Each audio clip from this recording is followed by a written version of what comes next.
Bonjour à tous et bienvenue aujourd'hui dans cette capsule où nous allons parler des sons musicaux.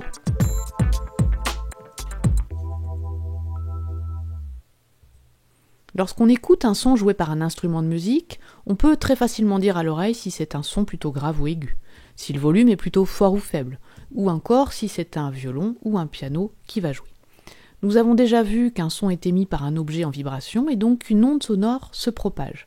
L'objectif de cette capsule est de lier les caractéristiques de l'onde sonore aux sensations auditives perçues. Nous allons commencer par écouter une guitare. On joue une note La et une note Si.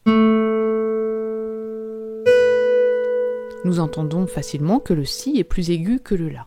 Analysons les signaux sonores à l'aide du logiciel Audacity. Nous voyons que les signaux ont la même forme mais pas la même période. La note aiguë a une plus petite période et donc une fréquence plus élevée. On dit que ces deux sons, en langage du musicien, ont des hauteurs différentes et en physique, on dit que les signaux ont des fréquences différentes. Hauteur et fréquence sont donc liés entre les deux domaines, musique et physique. Écoutons maintenant la note La3 jouée par une flûte et une trompette, donc des sons de même hauteur.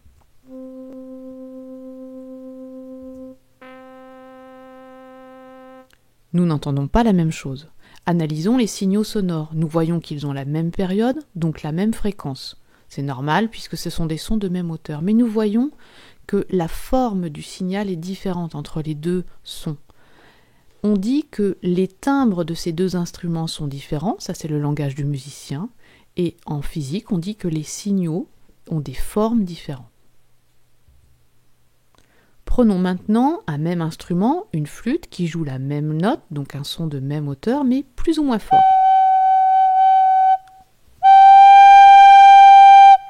Analysons les signaux. Nous voyons ici que la seule différence entre les deux signaux, c'est l'amplitude. La flûte joue un même son plus ou moins fort, et bien sûr le signal, ça se traduit par une amplitude plus ou moins élevée. Le deuxième signal a une amplitude plus élevée que le premier. Faisons maintenant l'inverse. Regardons deux signaux sonores et étudions ces caractéristiques. Ces signaux n'ont pas la même forme, donc les sons n'ont pas le même timbre. Cela doit être des instruments différents. Nous avons des signaux avec des périodes différentes, donc des fréquences différentes. Les deux instruments doivent donc jouer des sons de différentes hauteurs, donc deux notes différentes. Les amplitudes des signaux sont légèrement différentes, donc nous devons avoir le premier instrument qui doit jouer légèrement plus fort que le deuxième. Alors, écoutons ces deux instruments.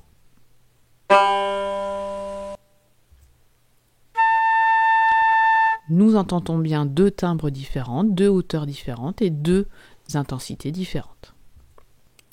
Alors, que devez-vous retenir dans cette capsule ? Vous devez retenir que dans le langage du musicien, des sons qui n'ont pas le même timbre se traduisent en physique par des signaux qui n'ont pas la même forme. Des sons qui n'ont pas la même intensité se traduisent par des signaux qui n'ont pas la même amplitude. Des sons qui n'ont pas la même hauteur se traduisent par des signaux qui n'ont pas la même fréquence. Voilà pour aujourd'hui et je vous dis à bientôt pour une prochaine capsule.